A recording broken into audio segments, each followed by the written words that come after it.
Hello bachcho, let's read the question. Question says, let alpha belongs to 0, infinity and a is equal to 1, 2, alpha 1, 0, 1, 0, 1, 2 is a matrix.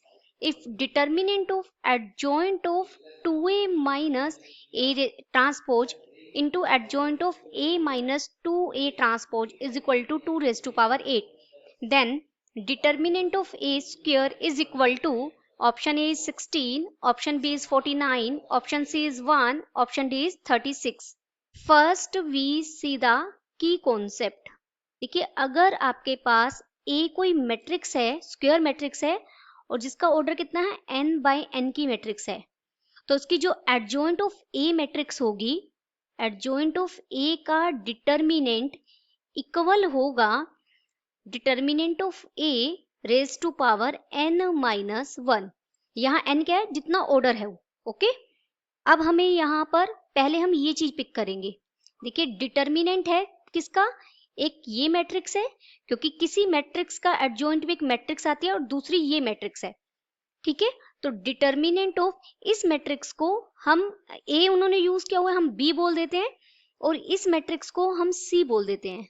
Late, मैंने B किसे late किया है, B late किया है 2a minus A transpose, और सी किसे late किया है, a माइनस 2a ट्रांसपोज। अगर b का यहाँ ट्रांसपोज कर दिया जाए, b ट्रांसपोज क्या बनेगा, 2a माइनस a ट्रांसपोज का होल ट्रांसपोज, और ये इक्वल हो जाएगा 2a ट्रांसपोज माइनस a। जहां से मैं माइनस अगर कॉमन ले लूं तो ये बन जाएगा a minus 2a transpose, this is equal to minus c, यानी b मैट्रिक्स का जो ट्रांसपोज है वो माइनस c के इक्वल है। अब हमें दिया क्या हुआ, डिटर्मिनेंट के लिए मैं सिंबल यूज कर रही हूँ ना, डिटर्मिनेंट वर्ड में लिखा हुआ है एडजॉइंट ऑफ b मैट्रिक्स, क्योंकि हमने इसे b कहा है, इनटू एडजॉइंट ऑफ, इसे मैंने c मैट्रिक्स कहा है, is equal to 2 raise to power 8। अब हम की कॉन्सेप्ट की प्रॉपर्टी का यूज करेंगे, सॉरी पहले हम इनको अलग अलग कर लेते हैं। एडजॉइंट ऑफ b का determinant into adjoint of c का डिटर्मिनेंट इक्वल हो जाएगा 2 रेज टू पावर 8। अब हम की कॉन्सेप्ट की प्रॉपर्टी का यूज करेंगे, तो ये बन जाएगा डिटर्मिनेंट ऑफ b, a का डिटर्मिनेंट कितना था, इनका मैट्रिक्स जो ये सारी मैट्रिक्स a से बनी है, a का डिटर्मिनेंट 3 था, तो ये भी 3 माइनस 1 यहाँ 2 आ जाएगा, और c का डिटर्मिनेंट में भी 2 आ जाएगा, is equal to 2 raise to power 8, यानी determinant of b into determinant of c is equal to plus minus 2 raise to power 4 बन जाएगा ये, क्योंकि हम यहाँ स्क्वायर रूट ले रहे हैं, तो ये डिटर्मिनेंट ऑफ b और डिटर्मिनेंट ऑफ c कितना आएगा, plus minus 2 raise to power 4। इसे आप ऐसे भी लिख सकते हैं, determinant of b c is equal to plus minus 2 raise to power 4। अब हमें पता है, वी नो डेट, कि जो b का डिटर्मिनेंट है और b ट्रांसपोज का जो डिटर्मिनेंट है वो हमेशा इक्वल होता है, b और b ट्रांसपोज का। और b ट्रांसपोज किसके इक्वल है, b ट्रांसपोज माइनस c के इक्वल है। इसे मैं लिख सकती हूँ 3 ऑर्डर किया तो minus 1 raise to power 3 determinant of c। यहाँ से देयरफॉर यहाँ से डिटर्मिनेंट ऑफ b इक्वल आ जाएगा माइनस डिटर्मिनेंट ऑफ c के। दिस इम्प्लाइज अगर b का डिटर्मिनेंट c के जगह आप माइनस b भी रख देंगे तो 2 रेज टू पावर 2 डिटर्मिनेंट बन जाएगा b का। और अगर तो डिटर्मिनेंट ऑफ b हमारा 4 होगा, तो 4 डिटर्मिनेंट ऑफ c कितना हो जाएगा यहाँ पर -4, एक पॉजिटिव होगा एक नेगेटिव होगा। ओके, b जो हमारी मैट्रिक्स थी हमने माना था a माइनस 2a ट्रांसपोज को, दैट इज b, और इसके डिटर्मिनेंट की हम बात कर रहे हैं, ये कितना हो गया 4। अब हम निकाल लेते हैं पहले a minus 2a transpose matrix बनेगी क्या।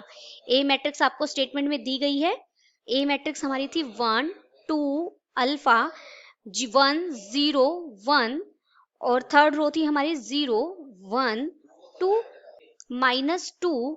अब a ट्रांसपोज लेना है तो रो और कॉलम इंटरचेंज हो जाएंगे, ये 1 2 अल्फा हो जाएगी, ये 1 0 1 हो जाएगी, ये 0 1 और 2 हो जाएगी। तो ये मेरी मैट्रिक्स क्या बनेगी, सीधा कैलकुलेशन पार्ट है, बहुत इजी है। आप लिख लेंगे इसे -1 हो जाएगी, और यहां से ये 0 आ जाएगा और ये अल्फा आ जाएगा।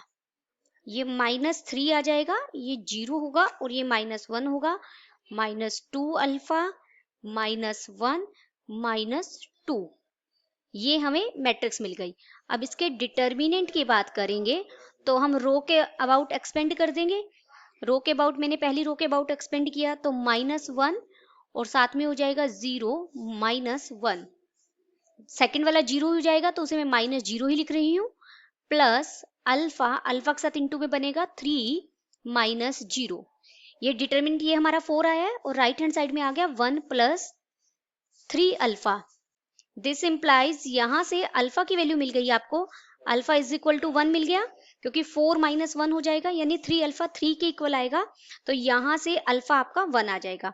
अल्फा मिलते ही आपको मैट्रिक्स ए मिल जाएगी, मैट्रिक्स ए एग्जैक्ट मिल जाएगी। देखिए यहाँ आप अल्फा की वैल्यू रख दीजिए, सिर्फ आपको पूरी ए मैट्रिक्स मिल जाएगी और उसका डिटर्मिनेंट हम फाइंड आउट कर लेंगे। देयरफॉर मैट्रिक्स ए का डिटर्मिनेंट बिल्कुल सिंपल है, कैलकुलेशन पार्ट है, इजी बहुत, आप कर लेंगे, वो हमें -4 मिल जाएगा। और हमसे पूछा क्या गया है, डिटर्मिनेंट ऑफ ए स्क्वायर, तो कितना हो जाएगा 16। तो कौन सा आंसर हमारा सही होगा, option A is correct. Option A यहाँ हमारा सही हो गया। Hope you understood it well, best of luck, thank you.